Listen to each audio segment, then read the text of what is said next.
Kien il-ġurnal elettroniku Malta Star l-ewwel li rrapporta kif il-Gvern falla milli jixtri l-vot tad-deputat Franco De Bono fil-mozzjoni ta' sfiduċja fil-Ministru Carmif Sud-Bonnici. F'tentattiv li jikkonvinċi lil Franco De Bono ma jivvotax mal-Oppożizzjoni, il-Gvern offrilu kariga prestiġjuża fl-istess livelli ta' segretarju parlamentari. B'din il-kariga Franco De Bono kien se jkollu fost l-oħrajn karozza bix-xufier u 4 avukati taħtu.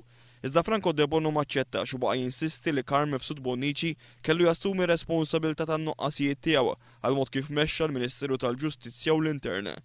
Ftit ħin wara li deru dawn ir-rapporti l-Uffiċċju tal-Prim Ministru qal il-ġurnal Malta Today li l-Prim Ministru jiġħad kategorikament din l-aħbar.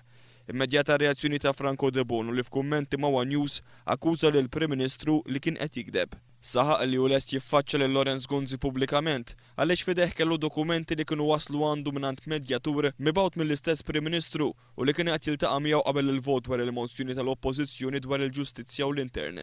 Franco De Bono insista li bilan li jipprova li ma kellu l-ebda motivazzjoni personali fil-konfront ta' Carmif Sud-Bonnici, saħansitra suġġerixxa li Mifsud Bonnici jingħata ministeru ieħor basta jitneħħa minn dak tal-Ġustizzja u l-Intern.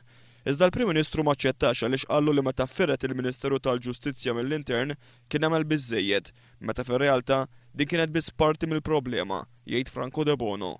Skont Franco De Bono l-Prim Ministru jieħu pariri dwar il-Ġustizzja u l-Intern mingħand Edgar Gallia Kurmi u Richard Kakija Caruana, żewġ persuni li skontu ma jifhmu xejn fis-suġġett u li daħlu lil Lorenz Gonzi fil-ħajt.